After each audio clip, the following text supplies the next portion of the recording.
Star Network. Folks, we got a lot to talk about for this first hour.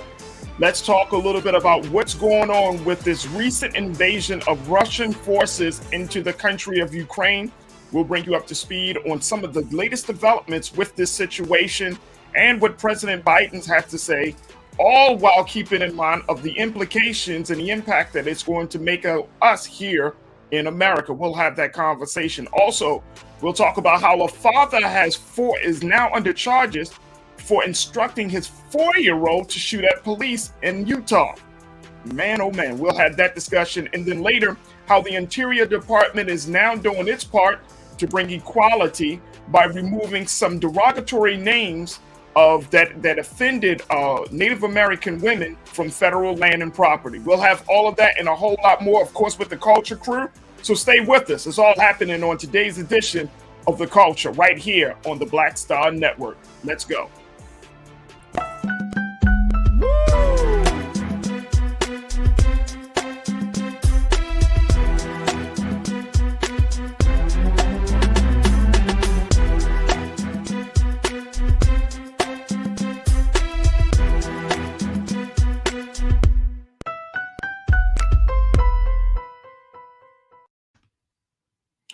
Folks, thank you so much for tuning in to The Culture here on the Black Star Network. Folks, we got to jump right into it because things are developing and moving fast it has been announced earlier today that Russia has officially invaded the country of Ukraine. And President Biden has just finished giving his remarks just a few minutes ago about how America is going to respond to this situation. Now, based upon what we already know, that Russian President Vladimir Putin has decided to call for his forces, his troops, his military to move forward pretty much on all sides of Ukraine, attacking the country from land, air, and sea. And there are troops that have come in from the southern border as well as the eastern region to encircle the country. There are reports that are about 150,000 troops that are on the ground encircling the country of Ukraine. What's the big reason as to why Russian President Putin is deciding to move forward? Well, he says that enough is enough, that there are parts of the Ukraine country that belong to Russia that he has designated as to being independent, and that there are parts that are showing that Russia needs to be from under any type of aggression or control from Ukraine and the West. Now, given that this is a new development of this invasion, there has certainly been some history around this situation. The history is the fact that there for the past 2 years, there has been talks from Russia and other allies and other countries in that region about what is going to happen. How is Russia dealing with this situation of Ukraine? And President Putin has been giving people some slight hint that there would be an invasion, but there was certainly some faith that the invasion would not happen as quickly as it has been happening today. I want you to take a look here really quickly at what President Biden had to say as a result of this attack. Because the president is saying that one of the big things he's saying is that since Russia has made this move that he calls both unprovoked and unjustified, that now it's going to force NATO and the United States and other countries to say enough is enough. Check out some of the big decisions that the president had to make in implementing sanctions to try to stop this invasion from becoming an all-out war. I will do everything in my power to limit the pain the American people are feeling at the gas pump. This is critical to me. But this aggression cannot go unanswered. If it did, the consequences for America would be much worse. America stands up to bullies. We stand up for freedom. This is who we are. Let me also repeat the warning I made last week. If Russia pursues cyber attacks against our companies, our critical infrastructure, we are prepared to respond. For months, we've been working closely with the private sector to harden our cyber defenses, sharpen our ability to respond to Russian cyber attacks as well. I spoke last night to President Zelensky of Ukraine, and I assured him that the United States, together with our allies and partners in Europe, will support the Ukrainian people as they defend their country. We'll provide humanitarian relief to ease their suffering. And in the early days of this conflict, Russia propaganda outlets will keep trying to hide the truth and claim success for its military operation against a made-up threat. But history has shown, time and again, how swift gains in territory eventually give way to grinding occupations, acts of mass civil disobedience, and strategic dead ends. The next few weeks and months will be hard on the people of Ukraine. Putin has unleashed a great pain on them, but the Ukrainian people have known 30 years of independence, and they have repeatedly shown that they will not tolerate anyone who tries to take their country backwards.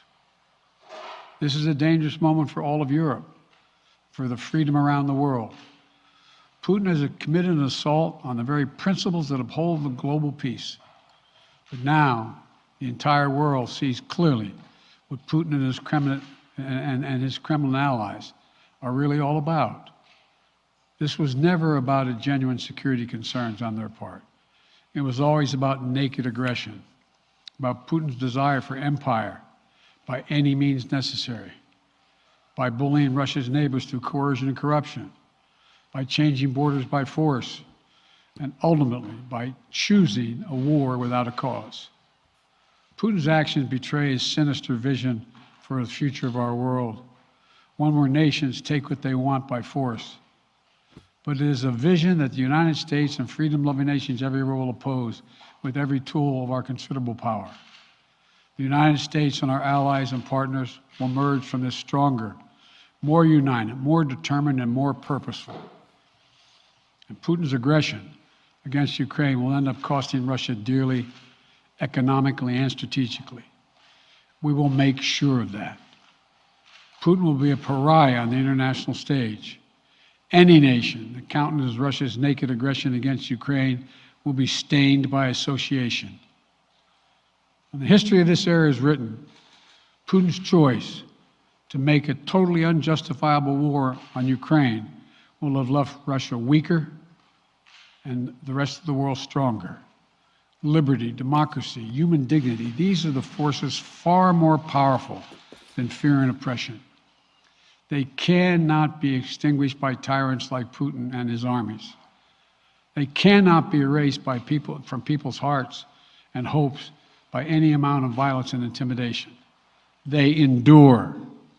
In the contest between democracy and autocracy, between sovereignty and subjugation, make no mistake, freedom will prevail. God bless the people of a free and democratic Ukraine, and may God protect our troops. That was President Biden earlier this afternoon giving his remarks and kind of going into more detail about some of the big decisions, more importantly, the big economic sanctions that will be placed on Russia. I want to break it down for you folks. And again, I would highly encourage you to listen to what the president said. He only spoke for, it wasn't long, probably about 20 minutes or so. But some of the big things that we gleaned from his remarks is that the United States would cut off Russia's largest banks and largest companies from the Western financial markets and would restrict exports of technology to Russia. Along with that, saying that he would vastly degrade the country's ability to thrive in the weeks, months, and years ahead. He also said that the United States was freezing trillions of dollars in Russian assets, including the funds controlled by Russian elites and their families. And one of the big concerns that people have been saying, that correspondents around the world are saying, is that Putin is only concerned not about the economy for the average Russian citizen, but are concerned about the money of the oligarchs in that country.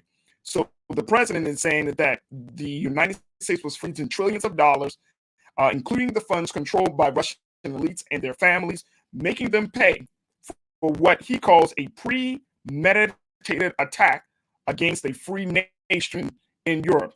The president also said that he is authorized sending more troops to Eastern European countries in the NATO alliance. Now, while he vowed again that American troops will not engage with Russia in Ukraine, he did say that the United States would defend its NATO allies if Russia moved beyond Ukraine's border. I want to bring in one of our Culture Crew members, Nira Muhammad, who is a writer. She's an activist, and she's host of Queen Talks with Nira podcast that can be heard, and get her take on this as we have this discussion, because there's a lot to take in, a lot of moving pieces in this whole scenario. And I think we need to have some very, very big discussions about it. Nira, thank you so much for being a part of the conversation. It's always good to have you. It's always great to be here, Farajii. Thank you for having me. Absolutely. Absolutely. Before we get to, let's do this. Before we get to you, let's take a quick pause. When we come back, let's have the conversation about what is the next steps, or what do you think what do you suspect may happen over these next few hours, especially around this issue. Folks, we got to take a quick pause. When we come back, more conversation about the Russian invasion of Ukraine. Stay with us. It's The Culture here on the Black Star Network.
Don't you think it's time to get wealthy?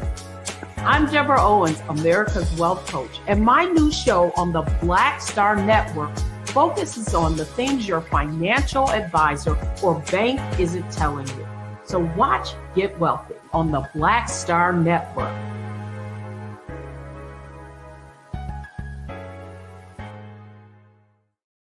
Pull up a chair, take your seat. The Black Tape with me, Dr. Greg Carr, here on the Black Star Network. Every week, we'll take a deeper dive into the world we're living in. Join the conversation only on the Black Star Network. Hi, I'm Dr. Jackie Hood Martin, and I have a question for you. Ever feel as if your life is teetering and the weight and pressure of the world is consistently on your shoulders? Well, let me tell you, living a balanced life isn't easy. Join me each Tuesday on Black Star Network for A Balanced Life with Dr. Jackie. We'll laugh together, cry together, pull ourselves together, and cheer each other on. So join me for new shows each Tuesday on Black Star Network, A Balanced Life with Dr. Jackie.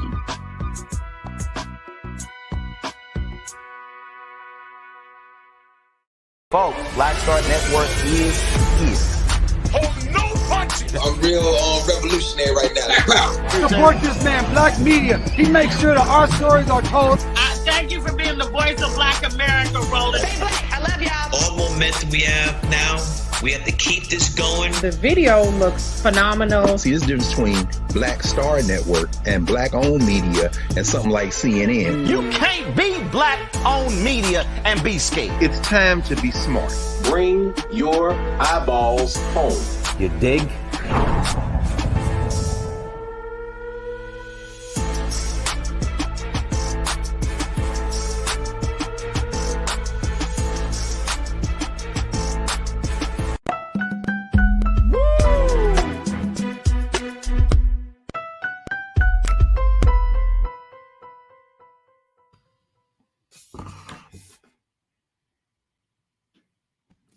Welcome back to the show, folks. We're talking about the Russian invasion of the country of Ukraine, bring you up to speed on the latest developments in this situation.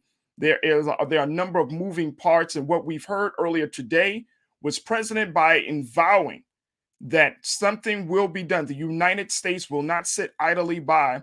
The United States will take action as a result of Russian President Vladimir Putin making what the President Biden calls an unjustified, unprovoked attack on a democratic, independent, sovereign nation. And we're going to have a discussion about how this is going to impact not just the world, but those of us here in the country, here at home. I'm joined by Nira Muhammad, my wife, who is a author, who is a educator, and she's host of Queen Talks with Nira podcast that can be heard widely. Nira, thank you again for joining us for this conversation. Thank you so much for having me, Farajii. Absolutely, absolutely. This is a very interesting moment that I think we are finding ourselves in. And when we look at all that President Biden said in his address earlier this afternoon, I mean, there seems to be, and I think people are going to be kind of like very nervous about how this thing is going to play out. What's your take on this? I want to first start off with the fact that there are so many different reasons as to why this war has started. I thought it was interesting because I said Obama. Biden pointed out that Putin, felt as though Ukraine, had nuclear weapons, or there was some reason, there was some safety measures. There's weapons that we've never found. But then I was looking at USA Today, and they're saying that Putin claims the objective of the attack is to defend the Russian speakers in Ukraine. That's one reason. Then there's another reason. Putin said he views the prospect of Ukraine joining the Western military alliance a hostile act. Then, as I was watching NBC News today, analysts are saying that Putin started this war because he doesn't like the leadership or the president in Ukraine. So that's 4 different reasons right there, or excuses rather, that Putin has now given as to why he's even going to war with Ukraine, which already shows us that there's something more going on. There's something nefarious going on. As Biden pointed out, this is about Putin wanting more power, wanting more land. So all these different excuses and reasons that were given, it's a big red flag that, NATO may have to get involved. NATO's already moving troops into Eastern Europe. They have not landed in Ukraine as of yet, but this is something where even U.S. troops are being called into Eastern Europe. So I think this is something that, we may be thinking like, oh, we're in America, this doesn't affect us. This does affect us. This affects us on so many different levels, from our economy to gas, oil prices, to inflation, to trade, our economy. I mean, there's so many different layers to this. So we really need to be paying attention. We need to have our eyes wide open, because our troops are also going to be sent into Eastern Europe, and they're on standby. It may have to go into Ukraine. Yeah, I mean, that's the concerning part for me, Nira. That is the concerning part, because just as much as the president has made it very clear, saying, look, we are not going to get involved, in saying that the United States will not get involved. For example, the U.S. is going to deploy, additional troops and forces to Germany, but President Biden says they are not going to fight in Ukraine, but to defend NATO countries. Yep. And one thing they're already surprised at how far Putin went into Ukraine. They didn't expect him to go in as far as he did. So Putin is already showing off a little bit. He's already kind of like throwing it out there to see, okay, let me see how far I can go and see what the response is going to be. When analysts were asked, and this is coming from NBC News today, when they were asked, well, why did he go as far as he did and stop where he stopped? The response was, because he's waiting to see what NATO's response is going to be. He's waiting to see what the UK's response is going to be. He's waiting to see what America's response is going to be. So this is a game of chess for Putin. This is something that he's wanted to do for a very long time. Be damned of what's going on in Russia. There are protests happening right now in Russia, because not everyone is for this war. And we have to think about that. This is not going to be a situation where everyone in Russia is like, oh, yes, take over Ukraine. There are a lot of people in Russia who have family that live in in Ukraine. So this is a situation where they're on the fence. They're caught in the middle because these are two countries that have very, very close relations. These are two countries whose cultures are very, very intermingled. So there's a lot of moving parts in the situation.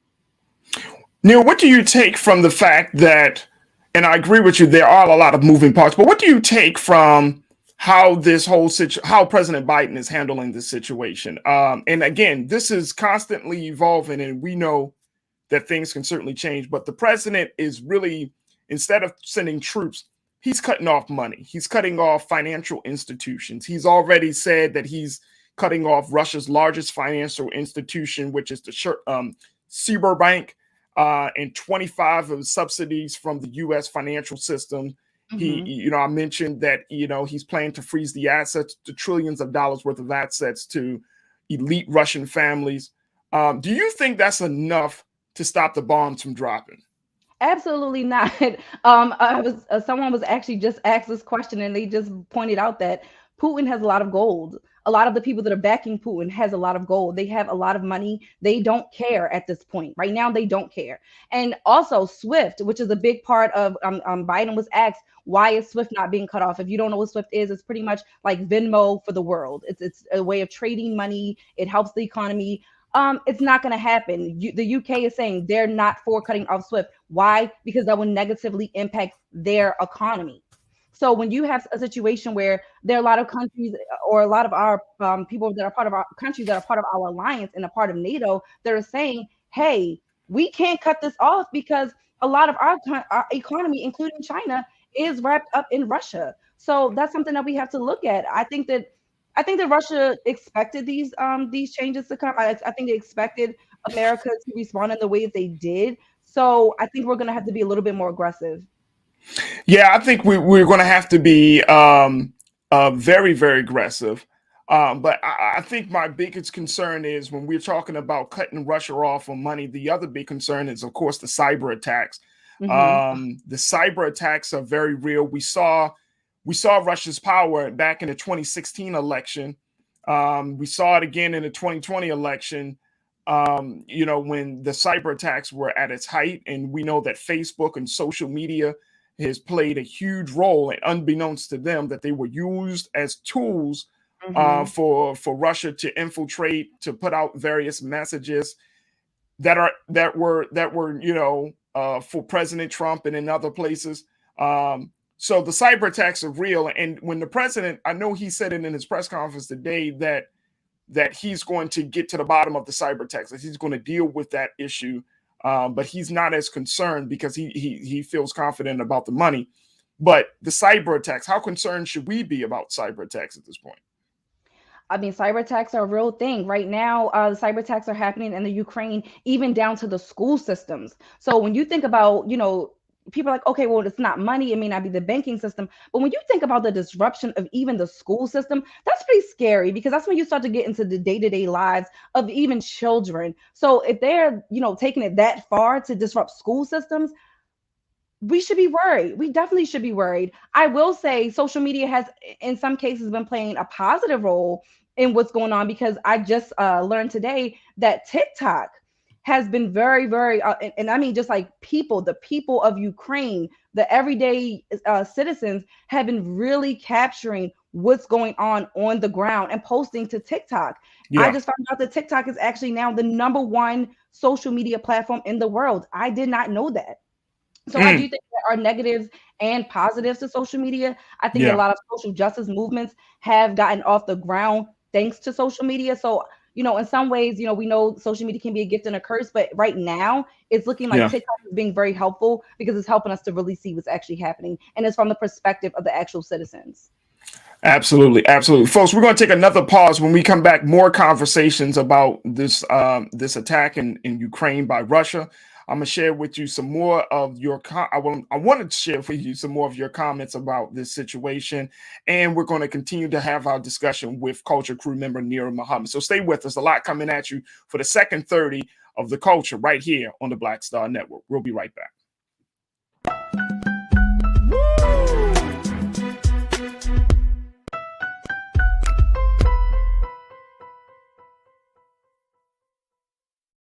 Pull up a chair, take your seat. The Black Tape with me, Dr. Greg Carr, here on the Black Star Network. Every week, we'll take a deeper dive into the world we're living in. Join the conversation only on the Black Star Network.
I'm Deborah Owens, America's Wealth Coach, and my new show, Get Wealthy, focuses on the things that your financial advisor and bank isn't telling you, but you absolutely need to know. So watch Get Wealthy on the Black Star Network.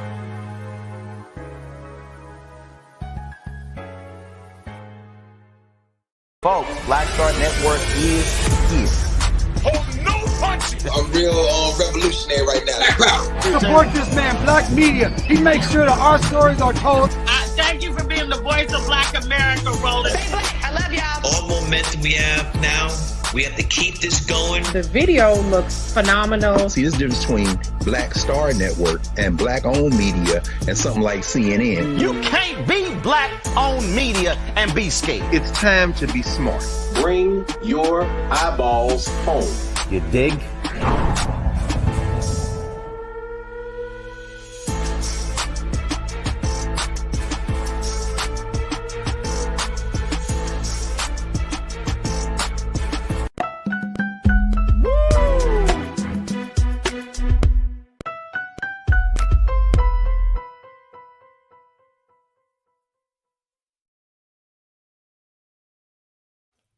Welcome back to the show, folks. We have been talking about the invasion of Ukraine by Russia. Now, this is a very, very big topic with moving parts, a lot to consider, a lot to understand, and we're going to do our part here on The Culture to break it down for you so you can understand it, or at least have some knowledge about what is going on right there in the Ukraine, what is going on in Russia, and most importantly, how all of this is going to affect us here at home. Now, I've been talking to Culture Crew member Nira Muhammad, and she's been bringing us up to speed on some of the things that are happening on the ground. But then you got to also think about what the president has said. I want to play for you once again, for those who haven't had the opportunity to hear President Biden's remarks earlier today, just a small excerpt of President Biden and what he plans to do now that Russia has invaded Ukraine. Check this out.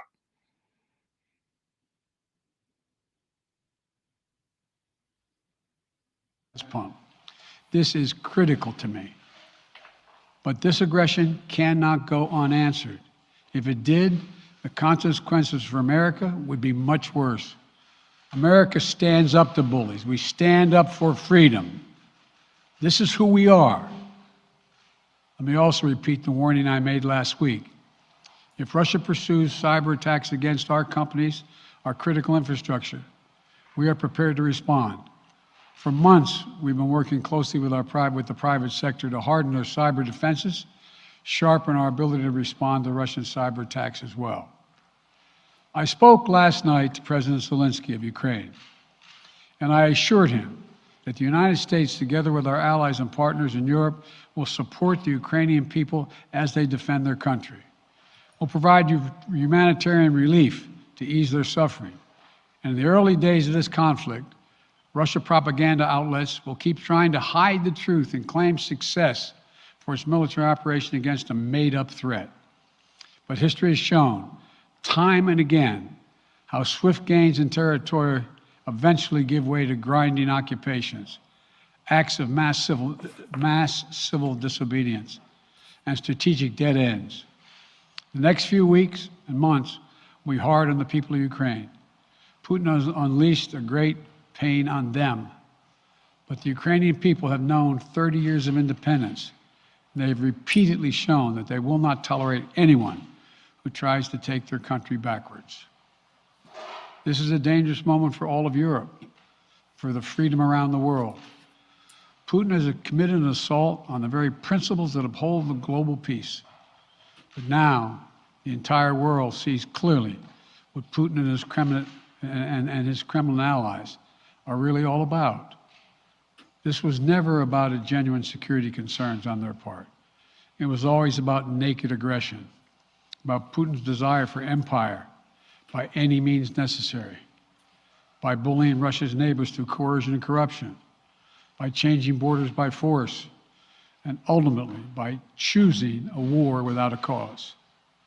Putin's actions betray his sinister vision for the future of our world, one where nations take what they want by force. But it is a vision that the United States and freedom-loving nations everywhere will oppose with every tool of our considerable power.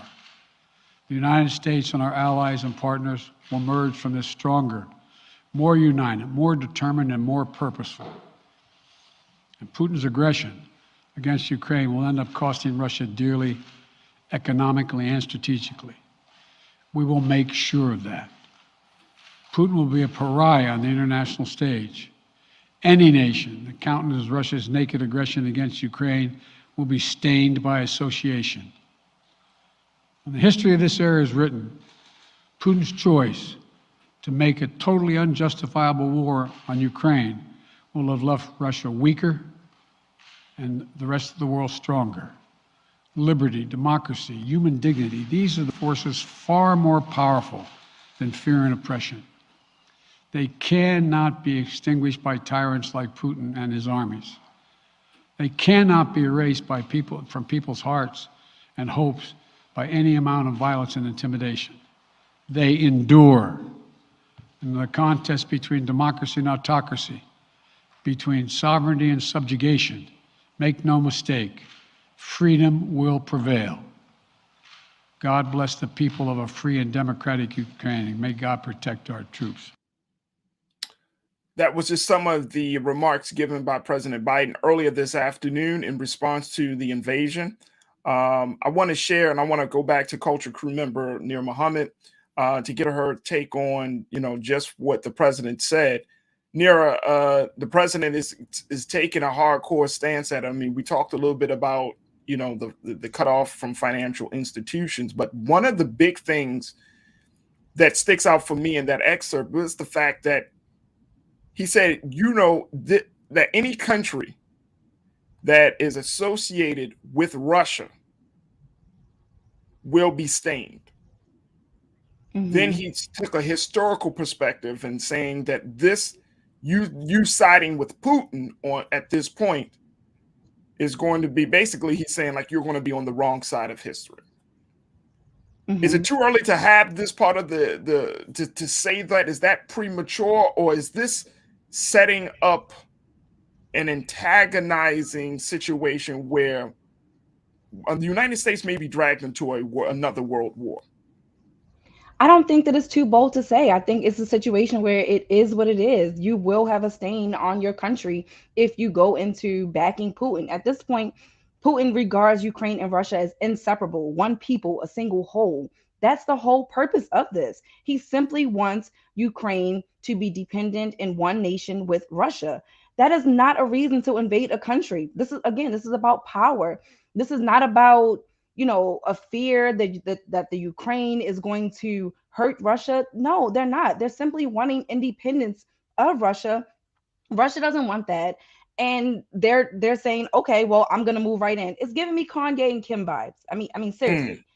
You just decided, oh, you want to leave me? I'm going to move across the street. Oh, you think you're going to go be a part of NATO? I see that as you're going against Russia. Like Yeah. this is literally Putin's ego.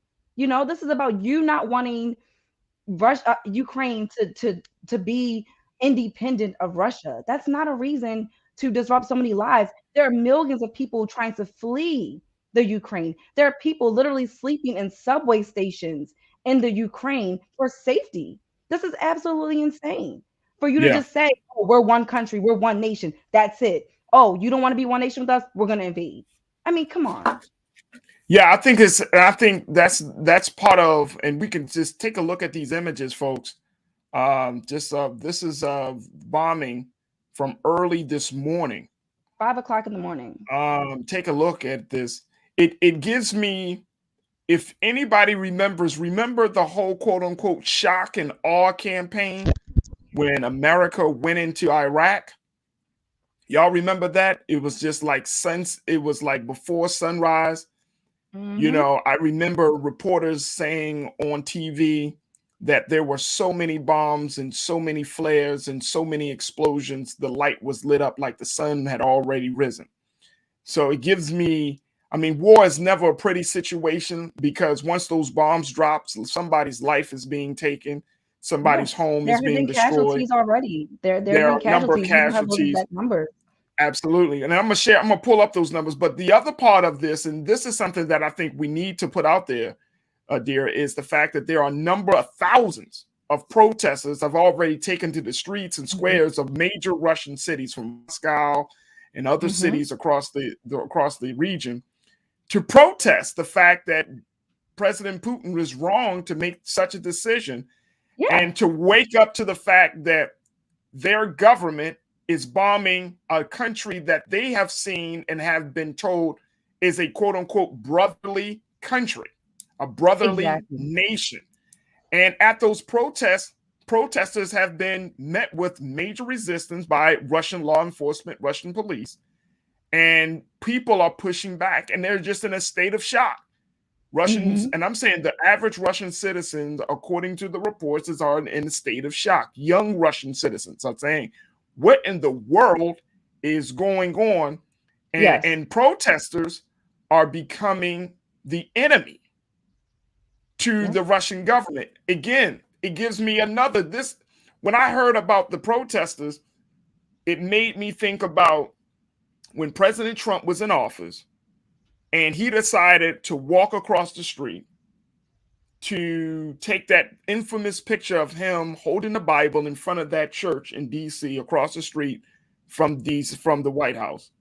But before he went out there, they put tear gas on American citizens who were protesting him and his administration. He tear gassed those individuals right there in front of the White House, so simply he can make way for him to take this photo out. And I mean, we're seeing this. We're seeing that when citizens are rising up against their government, they're being met with heavy resistance. And we're seeing this type of behavior. And I'm wondering, how long will the people take on this type of governance? How long will the people continue to just allow this to happen? I mean, that just goes to show how important having a democracy is. Putin has literally been in power for over 20 years in Russia. So he's not a new leader. He's been there, as I just said, over 20 years.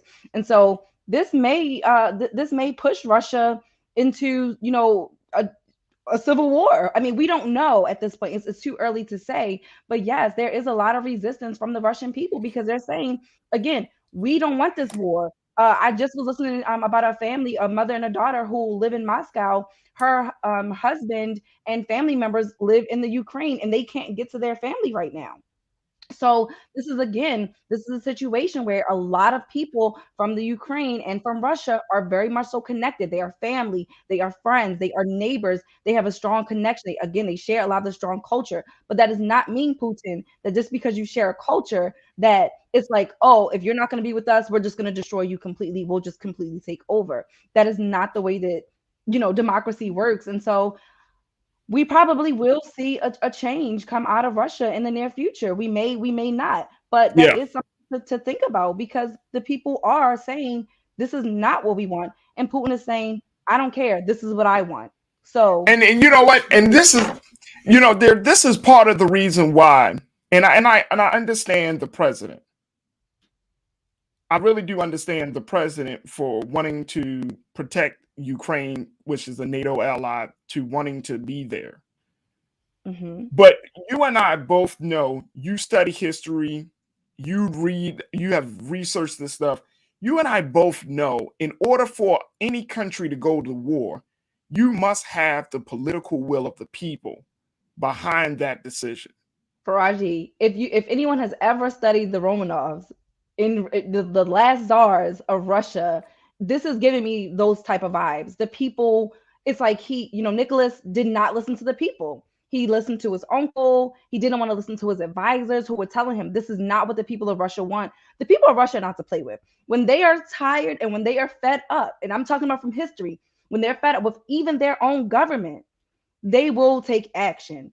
So again, Putin has to go back. He's stuck in this Cold War, with the Cold War. He's stuck on wanting to get Ukraine back. He has to move out of that. He needs to look at history, the history of Russia, what happened to the last czars, and look at, they're not to play with.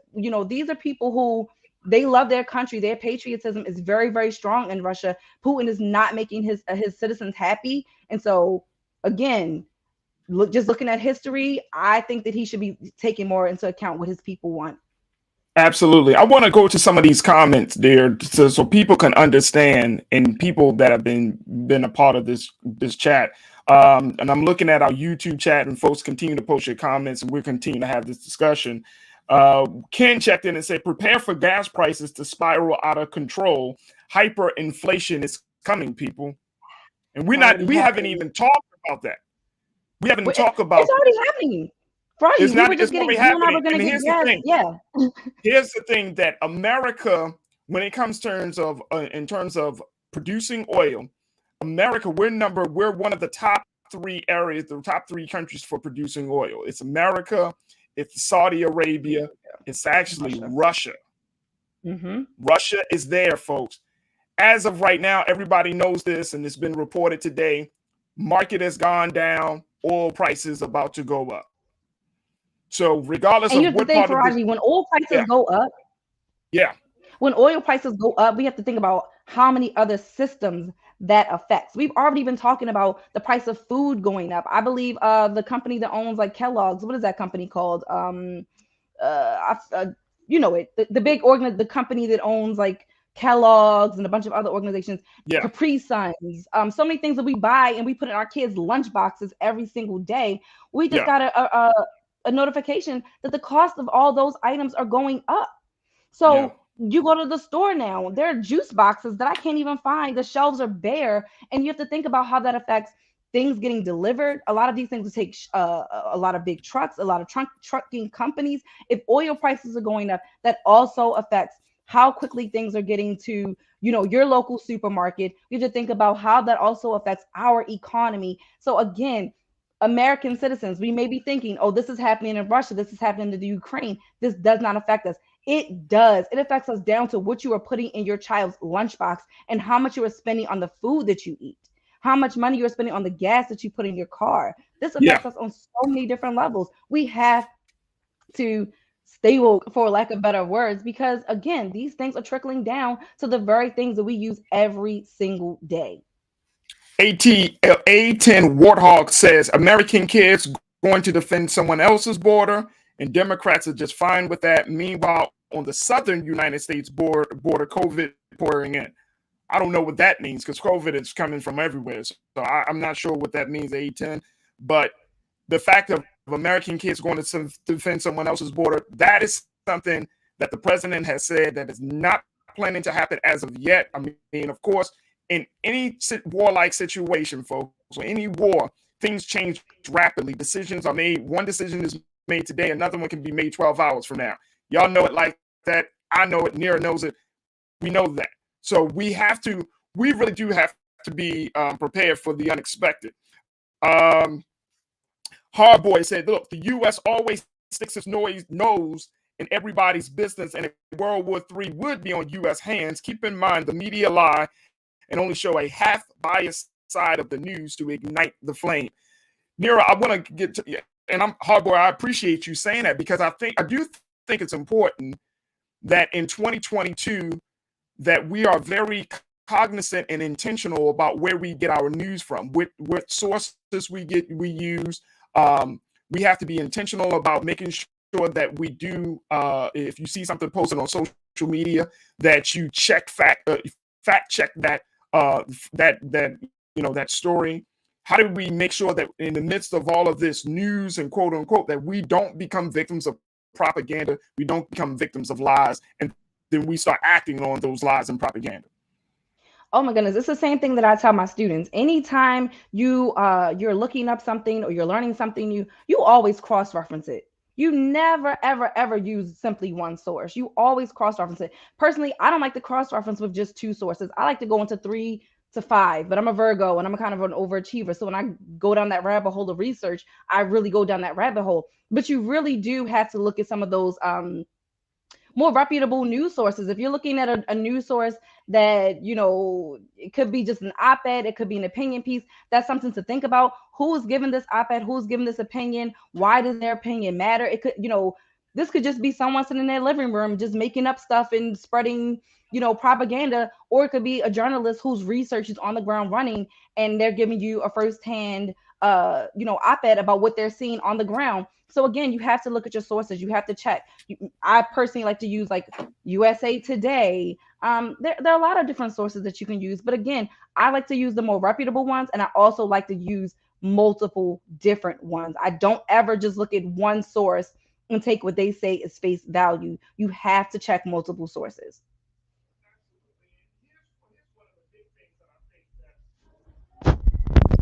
The big things that I think that is important, along with checking multiple sources, check sources outside of the United States as well, right? Oh, definitely. Of course, here on the Black Star Network, you want to keep your eyeballs, you want to keep your ears open for the sources that we bring. But we're trying to bring in a very comprehensive view of these circumstances, because we know that certain sources outside of the U.S. is a little bit more trustworthy versus some of the sources inside the U.S. So you do have to pick and choose. But again, be very, very intentional. Let me continue to add, Putin is not doing, this is from Tanya Starr. She says, Putin is not doing anything that the U.S. hasn't. How do, and I think that is also a big part of this conversation, Nira, when we look at, you know, when President Biden stands before the American people and says that this country is always going to fight for freedom, this country is always going to fight for doing what's right by the people. As Black people in this country, we have to now have to deal with this double identity that we have, which is, we are a part of this country, but then we are also victims of this country, because we do know that this country can speak of moral goals and high values, but then at the same time do some shady stuff. How do we reconcile between those two moments in a moment like this?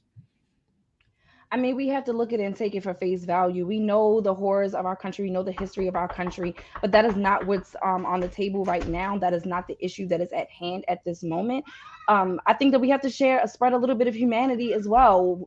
You know, yes, we care about what's going on with us and our community, but we do have to also look at what's going on in the world, because we are part of a global, you know, a global society. We're part of this world, as much as we want to have people that support us. Just like when George Floyd was happening, we had protests that were happening all over the world. And so just in these same instances, we have to look at it just like that. I have to. Absolutely. Folks, we're going to take a quick pause. When we come back, we're going to have more conversation about this. I know I got a lot more people that have posted their thoughts on YouTube and other social media platforms. So stay with us. We got a lot to get to. You're tuned into The Culture here on the Black Star Network.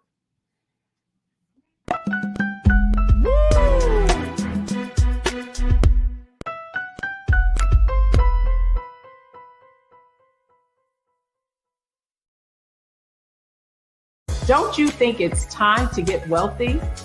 I'm Deborah Owens, America's Wealth Coach, and my new show on the Black Star Network focuses on the things your financial advisor or bank isn't telling you.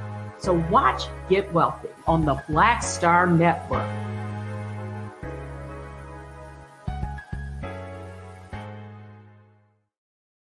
Hi, I'm Dr. Jackie Hood Martin, and I have a question for you. Ever feel as if your life is teetering and the weight and pressure of the world is consistently on your shoulders? Well, let me tell you, living a balanced life isn't easy. Join me each Tuesday on Black Star Network for A Balanced Life with Dr. Jackie.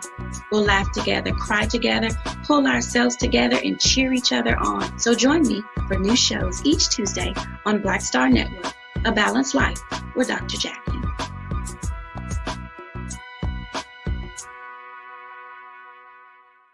Pull up a chair, take your seat. The Black Tape with me, Dr. Greg Carr, here on the Black Star Network.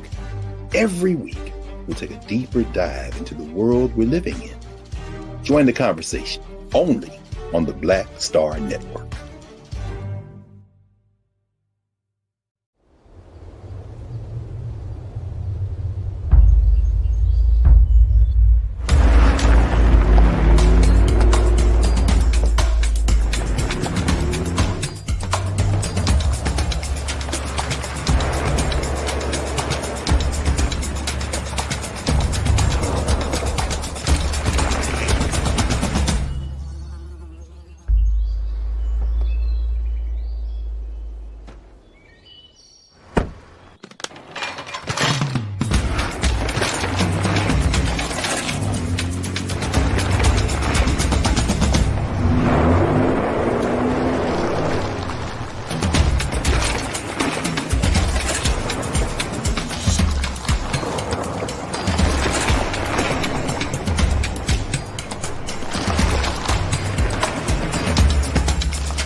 Folks, welcome back to the show of The Culture here on the Black Star Network.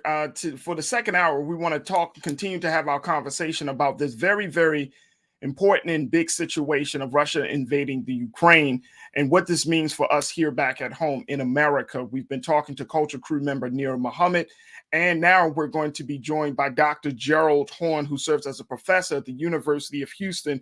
Dr. Horne has done research addressing issues of race in a variety of relationships involving labor, politics, civil rights, and war. And we're happy to have him join us for this conversation this afternoon. Dr. Horne, thank you so much, sir, for being on The Culture here on the Black Star Network. Thank you for inviting me. Absolutely. Dr. Horne, as we look at this situation, we know about some of the peripheral issues that are popping up. We do know that, for example, President Biden has decided to move and implement economic sanctions.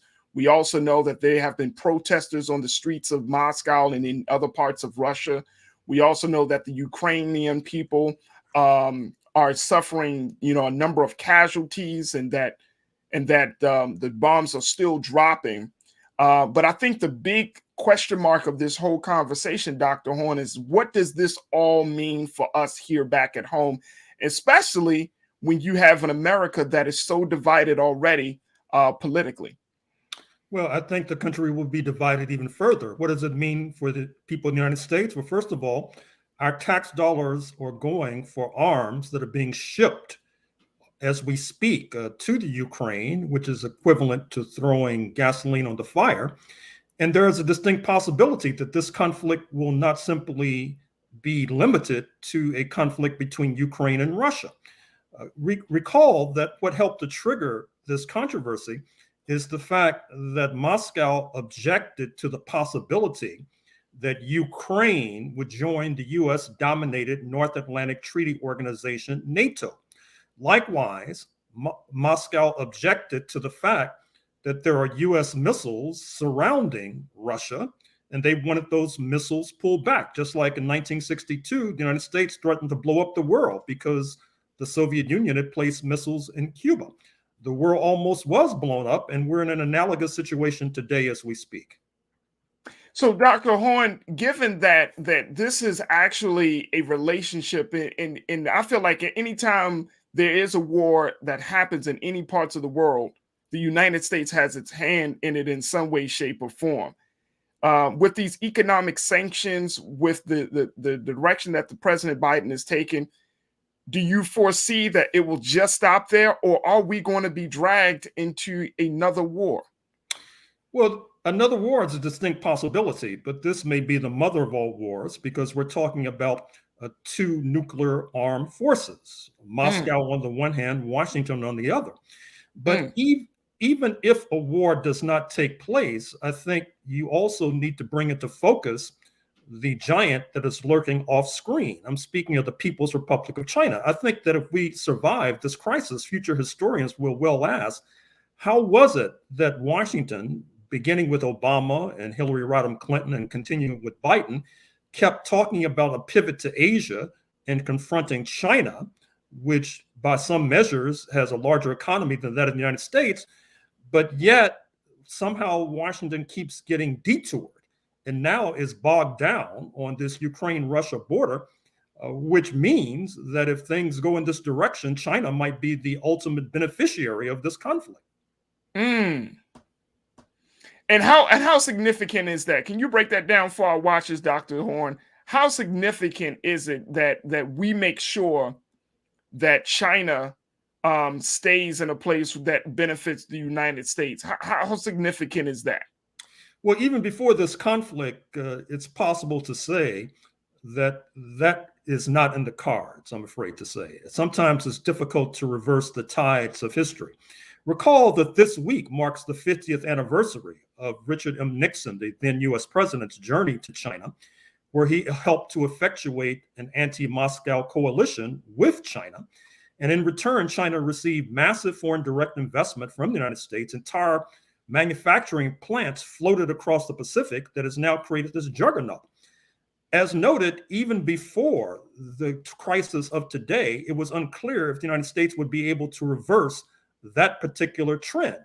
Now, with this brush fire erupting on the Ukraine-Russia border, it becomes even more difficult to predict that trend will be reversed. That is to say, somehow trying to keep China out of the passing lane, or in fact, exceeding the United States of America.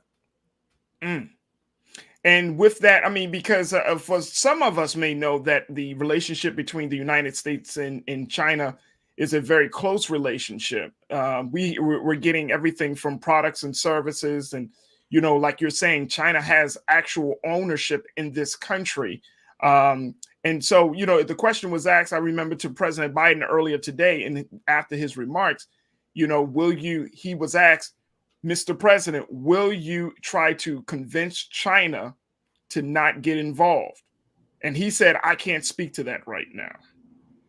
Well, he can't speak to it because I doubt if it will happen. Recall that it was just a few weeks ago, on February 4th, 2022, at the opening of the Beijing Olympics, you saw a boycott, diplomatic boycott that is, by the United States and its allies. But front and center with President Xi Jinping of China was President Putin of Russia. They issued a 5,000-word statement that basically suggests that this is a new alliance. And going forward, you're going to have a face-off between the North Atlantic Alliance, which has been dominating world politics for hundreds of years, speaking of the United States and its Western European allies. But there is a new kid on the block, if you like, that is to say this Xi-Putin alliance. And it's unclear to me which alliance will prevail. Certainly, it's difficult for the United States to confront China because you'd have to confront Microsoft, Apple, GM, KFC, Tesla, all the other U.S. corporations that are so heavily invested in the People's Republic of China. So to a certain extent, from Washington's point of view, if you want to get at China somehow, you have to do it through indirection. That is to say, by weakening its closest ally, which happens to be Russia. So give us a context, Dr. Horne. How scary would it be for a China-Russian alliance? How scary would that be for the United States? Well, it depends what the United States' intentions are. If the United States' intentions are peaceful, well, it should be no problem. However, that has not been the recent history of the United States of America. I need only remind you of Afghanistan, Iraq, Libya. You have a lot of blather on the media nowadays about how this being the first eruption on the European continent since World War II, since 1945. They must have forgotten what happened a few decades ago in the former Yugoslavia, when the United States bombed Serbia into smithereens and helped to serve as midwife to the birth of a new nation, speaking of Kosovo, over the objection, by the way, of Moscow. And recall as well that the United States destroyed the Chinese embassy in Belgrade during that unfortunate conflict, which was like a punch in the nose to the People's Republic of China. So if that latter trend continues, well, I'm not sure what the fate of the small planet will be. Dr. Horne, I have to say that this is very scary. This is very scary. Now, I know that another part of your research and your work, sir, is on race matters and race issues in this country.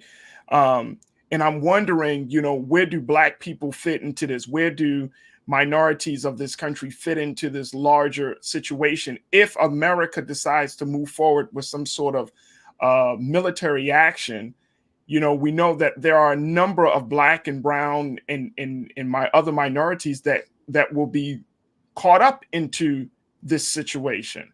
Where do we fit? Well, first of all, it's our tax dollars that are going across the Atlantic to the Ukraine. Recall as well that our community is disproportionately hit by homelessness. And it makes no sense, to me at least, to spend money on war and conflict in Eastern Europe when you have tens of thousands, perhaps hundreds of thousands of homeless people, many of whom are Black, who are sleeping outside. So obviously our priorities are in the wrong place. But sadly enough, one of the things that I've noticed in recent years is that there is little attention by many of our political leaders, by many of our intellectual stars, to international affairs in general. They have little or nothing to say about China in the passing lane, little or nothing to say about the rise of Russia in recent years. And so in some ways, this is a case, pardon the expression, of chickens coming home to roost as far as the Black community is concerned. How should we stand? Should we stand in resistance? Like we're seeing happening in the streets of Moscow with protesters are resisting? I'm seeing some people even saying, Dr. Horne, that this is not our war, saying this is not a Black people's war. I'm wondering if that's the correct sentiment that we need to have at this point. It depends on what they mean by that. If they mean that they do not want the U.S. government to get involved directly in this conflict, well, I agree with them. But I think that we need to look at the trigger of this conflict. The trigger, to repeat, was the possibility that Russia's closest neighbor, Ukraine, would enter a U.S.-dominated military alliance, speaking of the North Atlantic Treaty Organization, and then would have missiles placed in Ukraine aimed at the capital, Moscow. Now, that is our concern because the logic of that could ultimately lead to World War III and the extinction of all humanity. So it depends on what people mean by saying this is not our war. I want to bring back Culture Crew member Nira Muhammad, and also we are joined now by another Culture Crew member, Rashad Staten, who is an educator and activist as well. Nira, I want to go to you with your question, your thoughts for Dr. Gerald Horne. What's your question? I just really want to thank him for making the point that, oh no, you guys can't see me. That's weird. Okay, Yeah, you can go to Rashad for 1 second. All right, let's go to Rashad. Rashad, thank you so much for checking in, brother. We've been talking about this invasion by Russia, the implications of it from the relationship that America has with China, America has with Russia, and the impact that it makes on us as the American people. What's your question for Dr. Gerald Horne? Yeah, Doc, my particular question, I think you already nailed on it, is how do we make this global issue more so digestible for our common folk, right? In our communities, while we're being distracted by the realities of a global pandemic, while still dealing with all of the uphills and the barriers and our way of trying to define and find some sustainability. How do we take what this global issue is and the possibility of what we're saying, a World War III? How do we translate this into shop talks at our barbershops, our salons, in our communities? How do we take these high-level interpolitical type of conversation and make it digestible for our young people to see the implications and how it directly impact them in the years to come? Well, I hope young people realize that World War III would mean the extinction of all humanity. That means all of us are dead. Now, I'm not sure how to simplify that even further. Perhaps you have an idea of how to simplify that. But that's basically what we're staring at right now. I mean, hopefully that won't happen. Mr. Biden says that he does not intend to commit troops to Eastern Europe. But as you know, wars oftentimes happen by flukes. They happen by happenstance. It's just like they happen by lies too, Dr. Horne. When they happen by lies. So we have to take this very seriously. I'm afraid to say that our political and intellectual leaders have not been taking these issues seriously. That's why they get paid, in fact, in order to provide some light and leadership. I'm not sure if they've been doing that. And so that's one of the reasons, one of the many reasons we're on the cusp of catastrophe. And Dr. Horne, and that's a great question. And I think one of the other parts about this, Dr. Horne, is trying to figure out, we're in such a deeply partisan, highly politically divided space in this country. And now not only is this coming up during an election year, you have a man like former President Trump, who has basically shown his admiration and basically said, oh my goodness, what Putin is doing is absolutely fantastic. He's a genius, calling him a genius. and even more importantly, this is, and Dr. Horne, you can check me, you can school me, because I'm open to it, sir. But I think that this guy is going to be a huge part of the country moving into a very, very dangerous space, because he got so many GOP members behind him. He scares them. He got them behind him. And at the end of the day, if one of the biggest candidates running for president is siding with an enemy of America right now, and the party that he represents sides with an enemy of America right now, this seems to be, like, the big T word comes to my mind, treason. This seems to be a very high level of betrayal. And I don't know if the country can afford this, nor can they address the double standard of hypocrisy if something is not said about Donald Trump. Well, first of all, Donald Trump received 75 million votes in the last presidential election, 2020. A significant percentage of the Euro-American population actually thinks that he won the election and that the current U.S. president, Joseph Biden, is illegitimate. In fact, in Wisconsin and other states, they're now engaged in maneuvers somehow to remove Joseph R. Biden from office. Certainly, if the Republicans retake the House and the Senate in November, there will probably be impeachment proceedings against not only Joseph R. Biden, but Vice President Harris as well. Place that on top of this international crisis, and obviously you have a recipe for continued unrest, continued instability, and at the same time, bearing down on Washington is a truckers' convoy, not unlike that which tied up Ottawa, Canada, due north for weeks on end. Just a few days ago, in fact, to a certain extent, it's continuing. You saw Trump hats, you saw Confederate flags, you saw neo-Nazi paraphernalia. So we're in a very serious situation right now in the United States of America, and I'm not even sure if our community is ready for it. Is there a way that we can get prepared? It's hard, because it's like you've been smoking 3 packs of cigarettes for 30 years, and then you show up at the doctor and ask for a miracle cure. I mean, it did not, this crisis did not begin overnight. It's been going on for decades. The lack of political education has been going on for decades. The inattention to international affairs has been going on for decades. And so it's very difficult when the wolf is at the door to suddenly begin crying and hollering. Having said that, obviously, we need to keep the pressure on to make sure U.S. troops are not committed to Eastern Europe. We have to ask and demand that our political representatives and demand that the White House issue a statement saying that the United States does not want Ukraine to enter the North Atlantic Treaty Organization. And obviously, the United States needs to negotiate with Moscow about all these missiles surrounding Russia, which is a trigger for the current crisis. This is, folks, we've been talking to Dr. Gerald Horne about this situation that has unfolded in the Ukraine with Russia invading Ukraine. I want to see if we can bring back Nira. Nira, are you with us now? I know you had some tech issues. I am here. Okay, awesome. I want to give you an opportunity to share your thoughts or post your questions with Dr. Horne as well. Oh, I'm like, I don't know what just happened. Like, my computer is being really weird, you guys. I'm so sorry. I just wanted to add to when you were asking the doctor about how important it is for, Black people are saying, this isn't our fight. This isn't a time for us to get involved. But I do want us to really take a moment to look at the seriousness of this. Russia has over 6,000 nuclear weapons. We in America have over 5,000, I believe 5,550 as of January.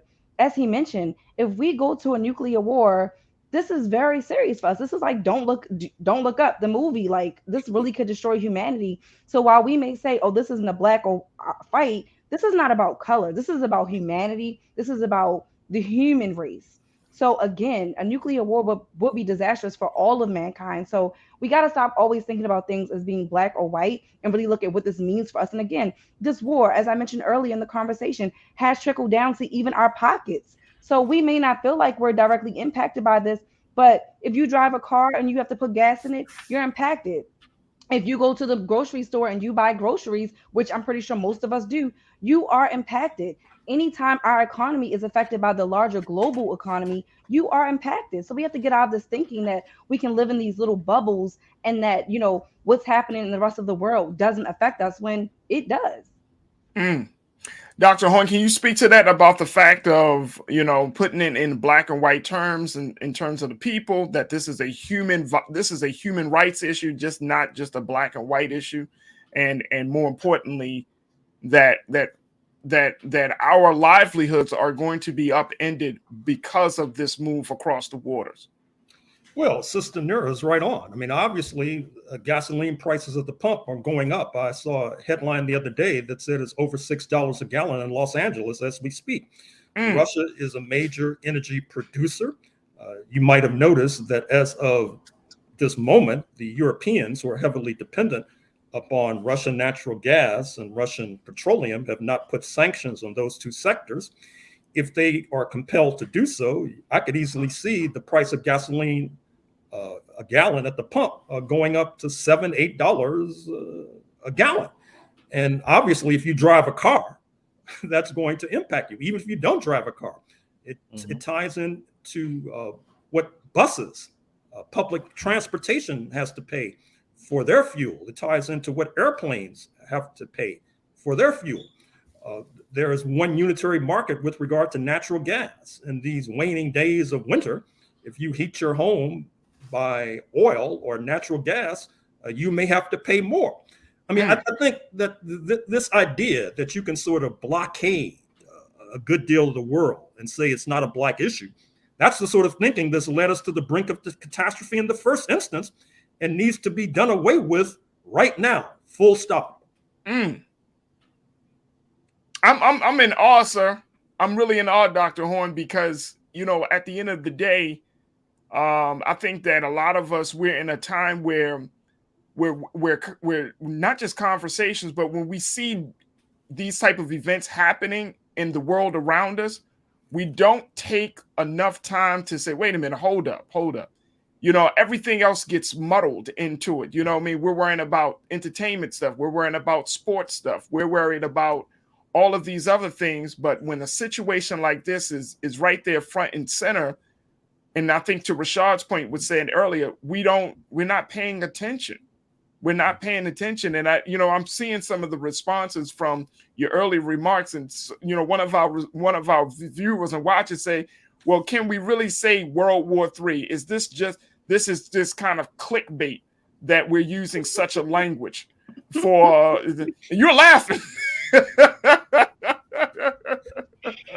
Well, I hope that person is correct. I hope that this does not occur, but it would be naive to have command of the airwaves and talking about this very critical crisis and not raise the specter, as Sister Nura Muhammad said, that on the one side, you have a country with 5,000 nuclear warheads. On the other side, you have a country with 6,000 nuclear warheads. We also know that Russia has these hypersonic missiles, which I understand is not part of the U.S. arsenal, which gives them even more of an advantage. I mean, there have been headlines in recent months in the buildup to this conflict about Russian submarines cruising off the Atlantic coast. So if you live between Boston and Atlanta, you may want to pay attention to this. I'm not trying to engage in scaremongering. I'm not trying to engender clickbait. I'm trying to say that this is a very serious crisis, and it's well past time for people to start paying attention. Or if you're not able to pay attention, make sure your political representatives and your intellectual leaders are paying attention.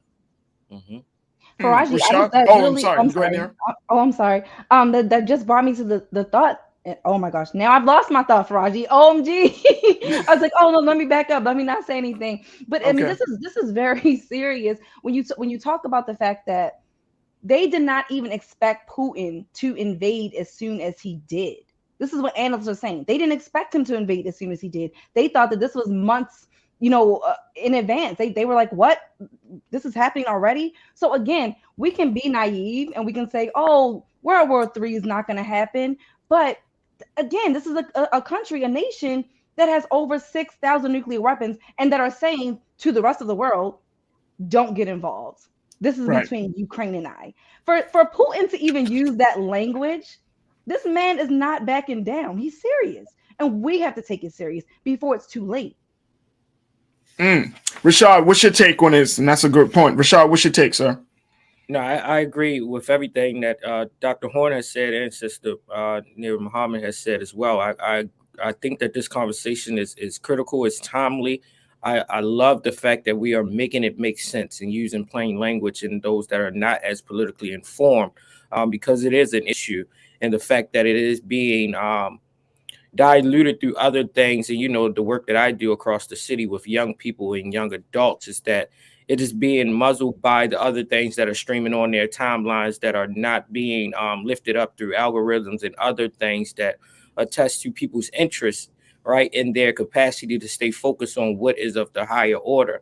I think this is critical in itself, and I think that these conversations need to continuously happen because, like Dr. Horne said, there is close proximity to our direct lives and where we are stationed and living at right now in the United States, that we will be impacted directly and immediately and in real time right now for these implications of other countries and the possibility of war and what the involvement of the U.S. will be.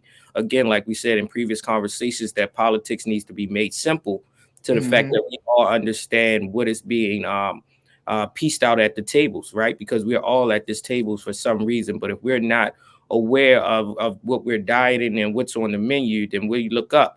We are the ones that are being feasted upon.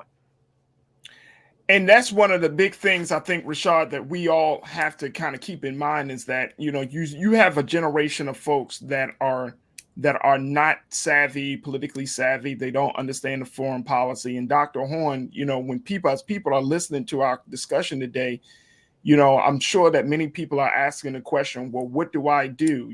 Are there any organizations or are there any institutions that we as the American people can say, we want to voice our concern. We want to encourage this government to use the best of intelligence and diplomacy before getting into an egotistical spat with this Russian leader. I don't think that people want to go to war, Doc. I really don't think that the American people, we're not ready to go to war. I don't believe we have the capacity to go to war at this point. We certainly don't have the political will to go to war at this point. How can people address this and let the United States government know that regardless of what happens, do not bring the United States into this war?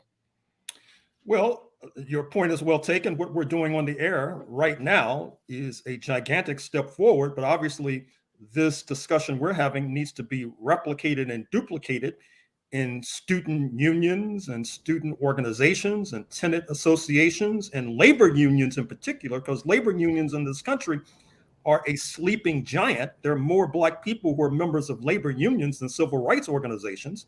They pay dues regularly, oftentimes monthly, sometimes weekly, and oftentimes they have lobbying arms in Washington, D.C.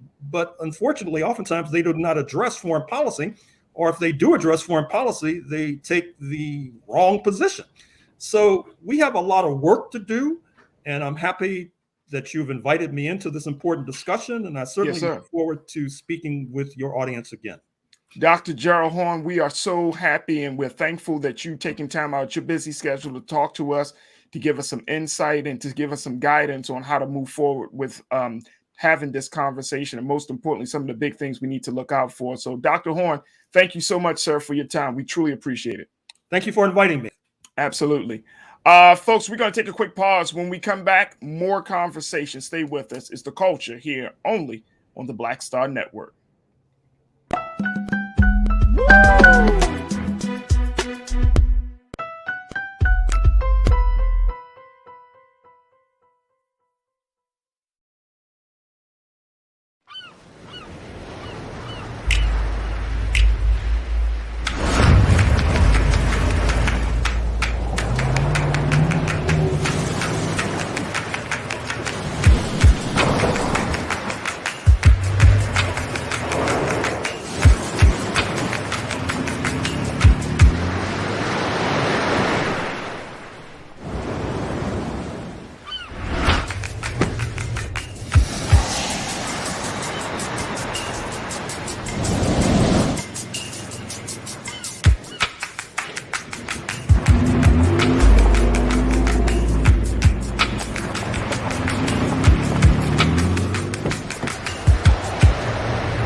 Hi, I'm Dr. Jackie Hood Martin, and I have a question for you. Ever feel as if your life is teetering and the weight and pressure of the world is consistently on your shoulders? Well, let me tell you, living a balanced life isn't easy. Join me each Tuesday on Black Star Network for A Balanced Life with Dr. Jackie. We'll laugh together, cry together, pull ourselves together, and cheer each other on. So join me for new shows each Tuesday on Black Star Network, A Balanced Life with Dr. Jackie.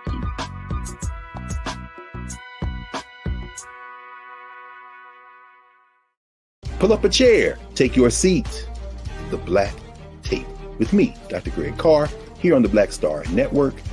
Every week, we'll take a deeper dive into the world we're living in. Join the conversation only on the Black Star Network.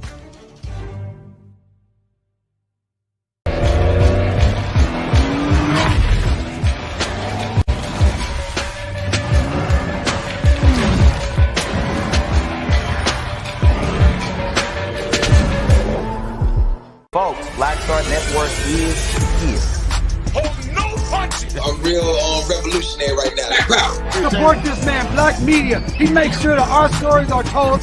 Thank you for being the voice of Black America, Roland. Stay black. I love y'all. All momentum we have now, we have to keep this going. The video looks phenomenal. See, there's a difference between Black Star Network and Black-owned media and something like CNN. You can't be Black-owned media and be scared. It's time to be smart.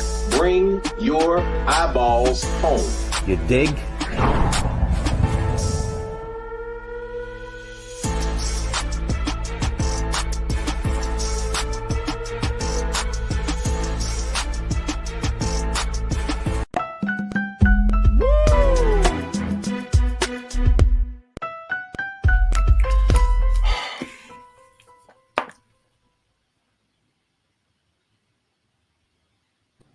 Folks, welcome back to the show. I want to bring in my culture crew member Rashad Staten because I think that the discussion that we just had with Dr. Gerald Horne is very important. I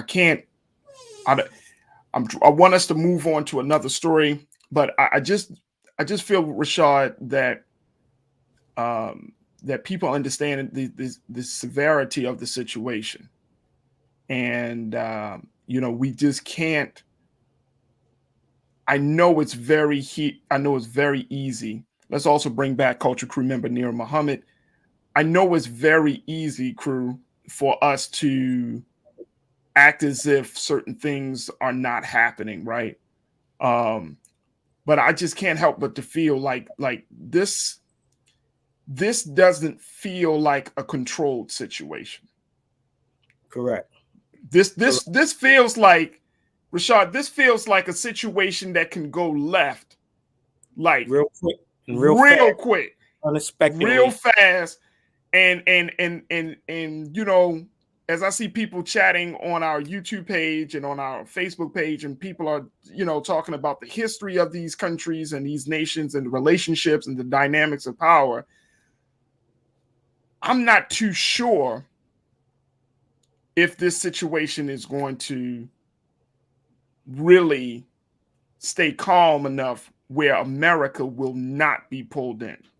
Yeah, I agree. I agree with you, brother Farajii. I think what we as Americans must do, regardless of the color line or what hue that we have, is understand the country in which we are and the stature of our country, that America itself is not the leading country or the number one country in a lot of different factors in which we once were. We're not the military giant that we once was, that we have other countries that have built their fortitude in military expansion and global expansion and also economically, as well as far as even academics, that America, what we once pride ourselves on, is now in a competitive nature that a lot of our power has been minimized or reduced over the last 50 or so years, that we must be vigilant that if we are to still carry this big brother mentality in foreign policy, that we must be really honest with ourselves. Is, are we ready for it? And is the American people informed enough to make the conscious decision and informed enough to hold our elected officials from the federal government down to our electoral personnel, that we're mindful that we want to be on the right side of the ladder, right? And these direct implications is one in itself. I think and we are often so, I want to say, Americanized, that we think that nothing can directly impact us. But in this situation, we will be directly impacted, in which we are. So how do we begin in these conversations that we don't get distracted by who scored enough points in this sports competition, that we're talking about how politics and foreign relations is going to impact what's in our refrigerators. It's going to impact our educational system. It's going to impact all of our ways of life that we have often took for granted, that we can no longer take for granted in the real time, which is now. I would agree with you. And Nira, I want to, when we think about, and I keep going back to using this word because I just feel like at the end of the day, this is going to create a ripple effect. The implications of all that we're seeing coming from Moscow, Washington, from Kyiv in the Ukraine. I mean, the implications of everything it feels, I could be totally wrong, but it feels like we about to carry on a burden on our shoulders that we aren't prepared to carry. It feels like we're in a time right now, and we're still in the middle of dealing with mask mandates. We're still trying to figure out, we got an election coming up in the next few months for a lot of these things. And now we're on the precipice of being drawn into a war. It feels heavy, Nira. It feels heavy because it is heavy. The world is changing. The world is changing. So we have to change along with it. We have to be cognizant of what's going on. I think Brother Rashad said it he said it so eloquently. We have to wake up. Down to our refrigerators. What we put in our refrigerators is being impacted. Our day to day is being impacted. Inflation is happening. And guess what? That minimum wage, that $15 minimum wage, that still isn't really enough for many Americans to even afford a 2-bedroom apartment. So we have to be cognizant that these things, we don't think that they impact us, but they do on such a deep and fundamental level. This is scary. Russia has over 6,000 nuclear weapons. It's that scary. But I can tell you what, I truly do believe that the citizens of Russia are going to be very, very pivotal in this moving forward, because they're going to have a lot to say, and they do have a lot more control than I believe they think that they have in terms of what Russia does, because Russia is going to need its people and its citizens to back them. And so that's going to be a big, big thing that we need to pay close attention to moving forward, is how the Russian people are handling their own government and moving forward. I think, and I would agree with you. I do believe that the average Russian citizen has to step into their power, and I believe that it may. I believe, and just because of what we've been seeing over the past 3 to 5 years, that is going to come from the next generation. It's going to come from 20, 30, 40-year-olds, right? Yeah. Who are those people that are out there protesting right now. Yeah. Those who are more, I would say, more conscious of one's humanity. You know what I mean? I truly believe there is a great consciousness that has emerged, not just in America, but around this globe, from the next generation, where we're starting to see seeing some pushback on this. I think it's important that we use our voices here in America, and I'm going to certainly use the platform here that we've been afforded here on the Black Star Network through the culture, that we can't go into no war. I want to be very clear and simple about this.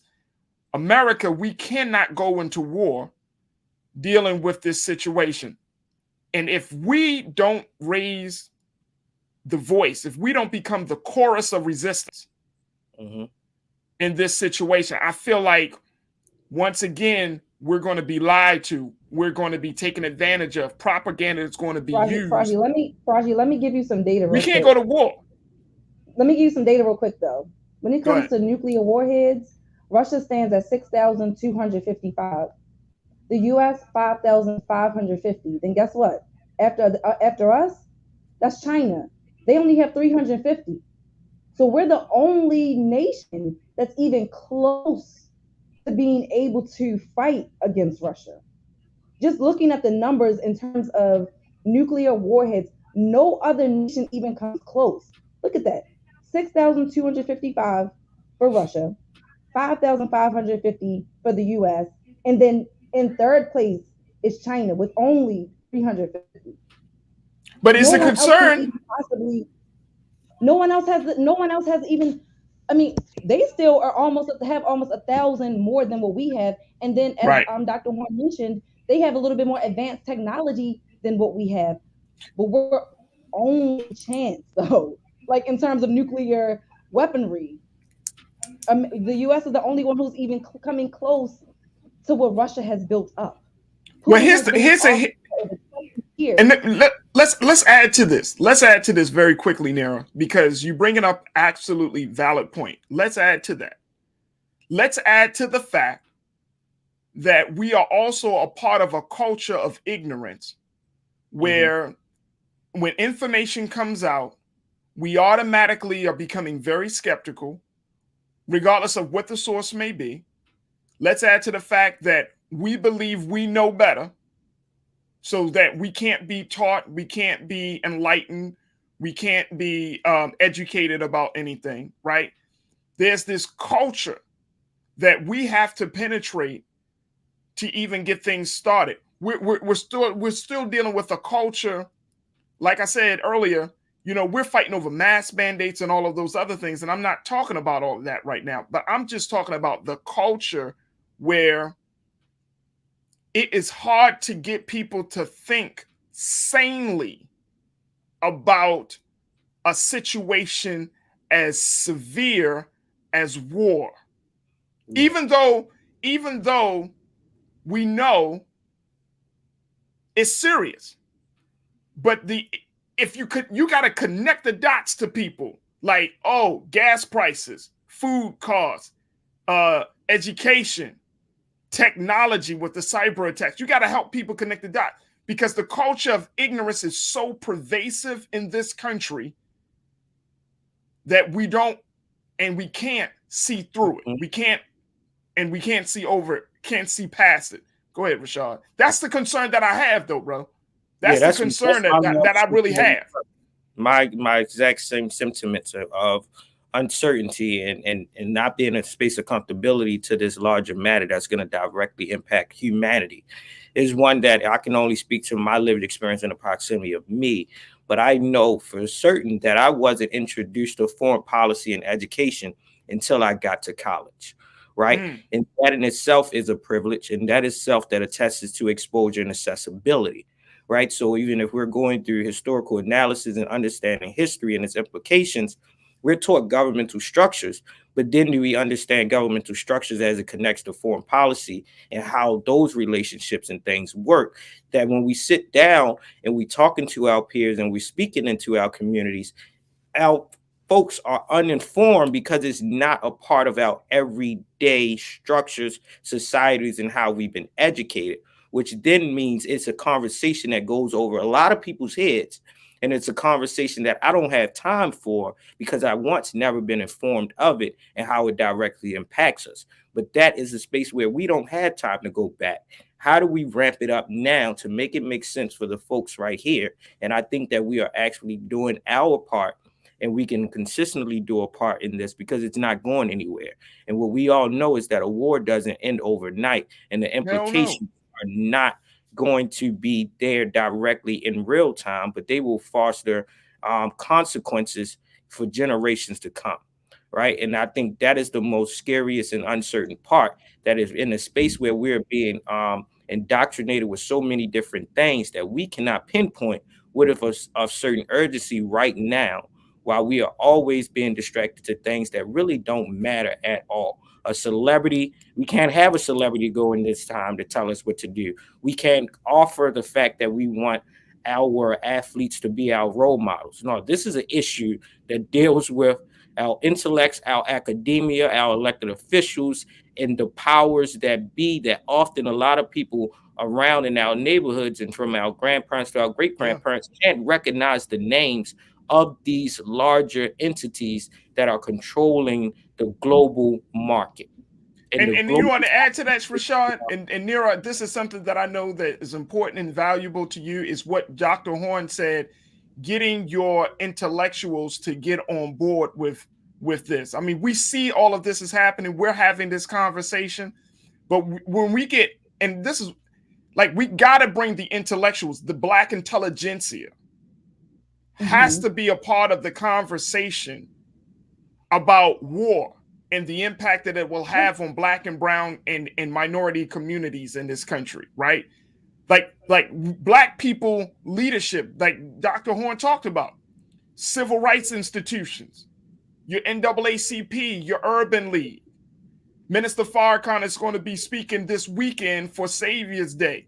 He may speak on this. We don't know, but you know, we know he has used that platform before to speak out against war. I mean, these things, there has to be a chorus from every aspect of Black life, the Pan-Africanness, those who are fighting for reparations. Hell, the conversation around reparation, it ain't going to go so far because all the money is being spent on war. And when we talk about how we're not impacted by these wars, this isn't our fight, this isn't our problem. When you look at it from that lens, you start to realize, wait a minute.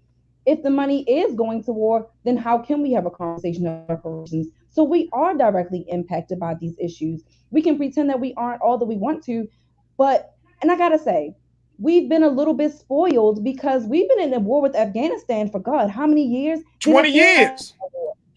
Exactly. And we didn't feel like we were at war. Many of us Americans were able to go on with our day-to-day lives, not even realizing that we were at war. So we got to look at this. Is not the same situation. Russia is not Afghanistan. Russia has nuclear power, the most nuclear power than any other nation in the world. So this is not to be taken lightly. This is not a game. But I also want to show our people some grace. Because again, as Rashad mentioned, we didn't even learn about foreign policy until we got to college. So we do have to show our people a little bit of grace, and we do have to rely on those institutions and our elected officials to keep us abreast with what is going on, because our people are operating from a space of ignorance, and not because they don't want to know, but simply because they aren't educated on it. And look, let me tell you, our people. Look, and not to interrupt her, I'm just saying, by the God's permission and grace, I want to continue to use this platform to put out there. And, you know, just like we saw the ongoing conversations about COVID, I hope that we can get those brilliant minds to talk about war and the impact that it has on the Black community, right? On all different levels, because this is just the very beginning. This is just the tipping point. But we gotta bring those voices on to show people, to show our people, and to show other communities and groups of people that this ain't the move right now. I don't see it being the move, but I mean, look, if we don't stand for something, what's the old saying? If you don't stand for something, you're gonna fall for anything. And at this point, don't give us the okie doke and use lies and use deceptive tactics and create a narrative of evil and other propaganda to influence us to go into a war that we may not be able to win. That's the thing. That's the thing. Because guess what? And people say, well, why are you concerned like that? Because guess whose bodies are going to be on the front line? It ain't going to be the senators' sons and daughters. It's going to be the poor, Black people, Latinos, and white people. This is going to be the misinformed of the nation. It's going to be the ignorant of our people. And I'm not saying ignorant to throw shade. I'm saying those who just don't know, who thinking that they come and going to serve the greater interests of the country only to be used as pawns. Man. I just think this is very serious too, Farajii, because at the end of the day, this is not a war that anyone wants to go into. Again, Putin has told everybody to stay out of it, but I think it comes down to our humanity. It comes down to the Ukraine being considered, as you mentioned earlier, being a brotherly nation. I mean, do these people deserve to have their country invaded by Putin, who simply is just saying, I'm doing this because I don't want you guys to be independent. Oh, you guys want to join NATO? That's a direct violation. I'm coming to invade. I mean, these are people who are, these are families that are literally sleeping in subway stations right now. Now, children with their families on floors in subway stations. There are people that are stuck in traffic right now for hours because they've been trying to flee the Ukraine. So we need to take a moment to just put ourselves in their shoes. If that was my family, my son, my daughter, you, sleeping in a subway station simply because another country decided they want to own us. I just want us to take a moment to just think about that. Yeah. Because I know we get so caught up in the political side of things, and rightfully so. But I also want us to look at this from a humanitarian perspective as well, even if it's just for a moment. Yeah, I mean, I think we do need to kind of step up and to use our to use our empathy, right? To understand what folks are going through.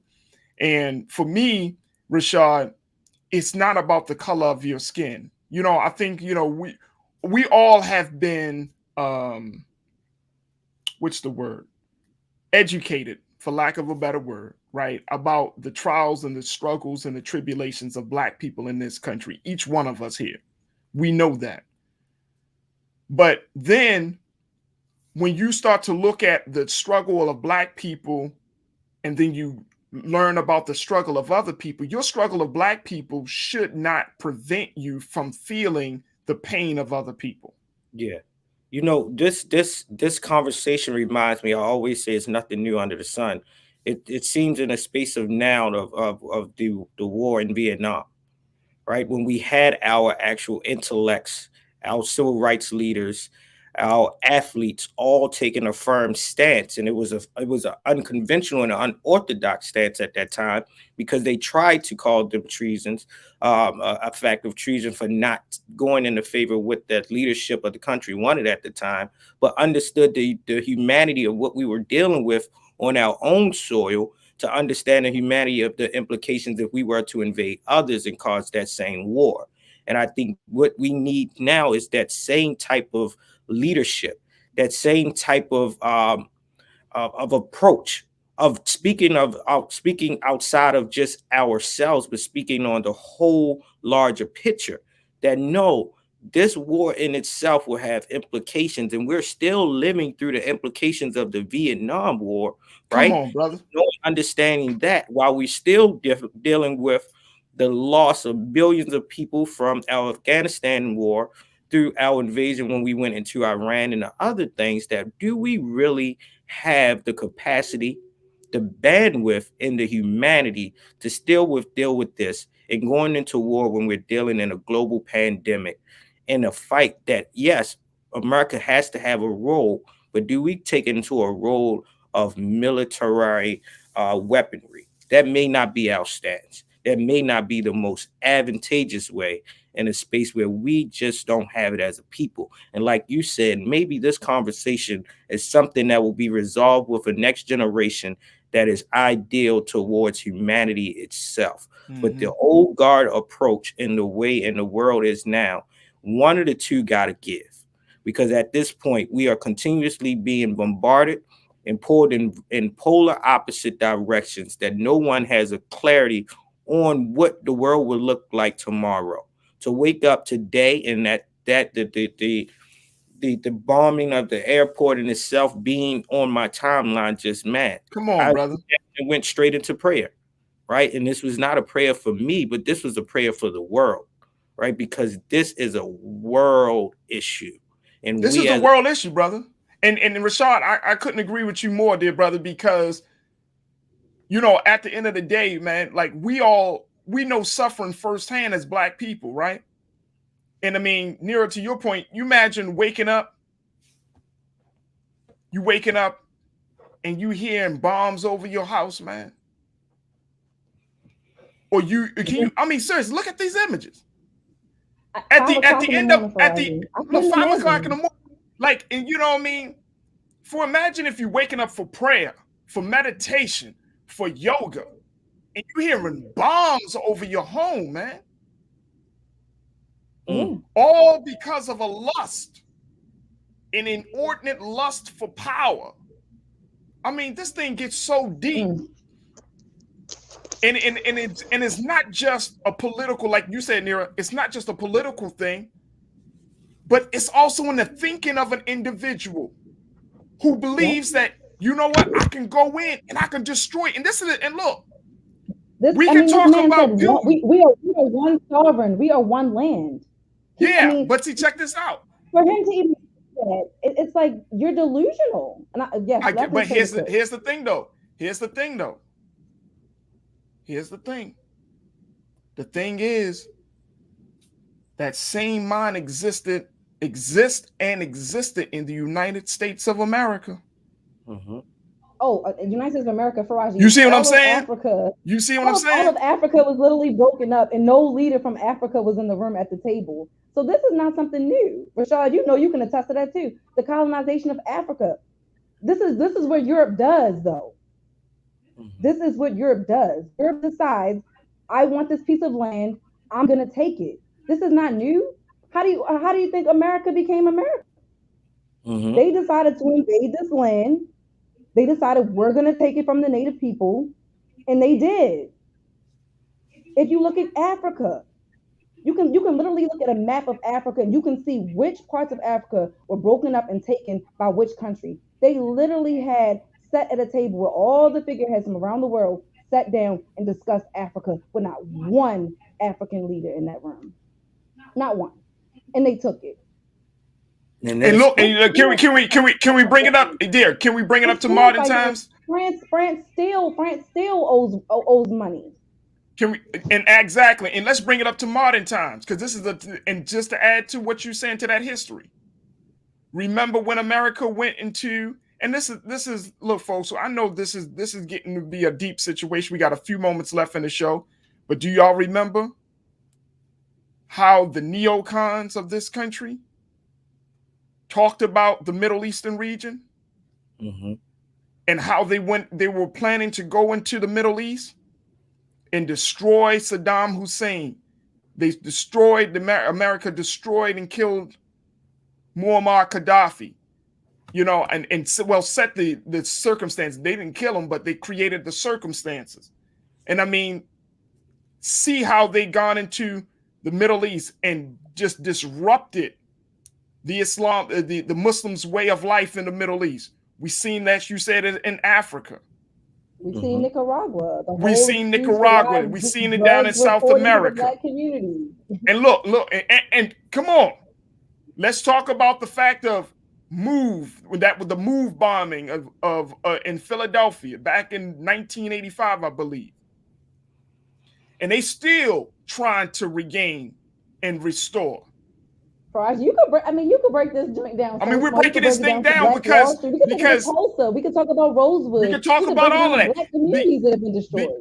This is the nature of a people. And look, we know firsthand. We know firsthand when wickedness gets into power, what the end result will be. And I'm saying that to be very serious, crew. And I'm saying it to all our watchers, that we have to be the chorus to raise up our voices to say, enough is enough, America. Enough is enough to the hypocrisy, to the injustice. I mean, whether you're talking to Russia or whether you're talking to America, or whether you're talking to anybody, but enough is enough. And I know if this country gets closer to war, I was always taught by my leading teacher that if you get too closer to war, that your voice will start to get muted. You can't speak out. So we have to be cognizant and use the daylight while we can to speak out against any injustice. Because the injustice that we have experienced in this country has prepared us to be the very necessary freedom fighters to fight the injustice all over the world. Folks, I got to stop right there. I want to thank my dynamic culture crew. Rashad, thank you so much, big brother. Always appreciate your insight. My wife, Nira Muhammad. Make sure y'all check out her podcast, Queen Talks with Nira, streaming on all platforms. She talks about very serious issues. And I thank y'all, each one of you, for joining us for this conversation. Many of you have been posting in our chat on YouTube and Facebook, and I thank you so much. And I hope that we really said something to help us to activate and spark something within you to think clearly about this situation. We are going to be taking a look at all of the many dynamics of the situation over these next few days and however long that needs to be, but we're going to take a look at this. And I certainly thank our very special guest, Dr. Gerald Horne, for joining us today. All right. Make sure you support us. If you enjoyed this conversation today, if you enjoyed the level of insight and the coverage that we gave, and most importantly, the discussion about the impact on us in this country, make sure you support us here at Black Star Network. Go to blackstarnetwork.com and do your due diligence. Give something to support Black-owned media. Media that is unbiased, unapologetic, media that is going to keep you, the Black listener, the Black watcher, in mind in every single conversation. You can support us via Cash App, PayPal, Venmo, Zelle, so many other platforms. Make sure that you watch every show. Check out my big brother, Dr. Greg Carr, The Black Table, airing tomorrow. Then on the beginning of the week, join Sister Deborah Owens for Get Wealthy. Join Dr. Jackie Hood so she could teach you how to balance life. Look, there's no beef between us here because we are all part of the same network we're all working toward the same goal, and that's to empower and enlighten you to make your life and to make your community and to make this world a better place. I thank each and every one of you. I'm so blessed and humbled that you were able to tune in today. Make sure you stay tuned at the 6 o'clock hour. Of course, my big brother Roland Martin Unfiltered. Stay tuned for that. As always, never be afraid to challenge what's wrong. Stand for what's right while being yourself in the process. God willing, we'll talk tomorrow for another exciting edition of The Culture, only on the Black Star Network. Peace.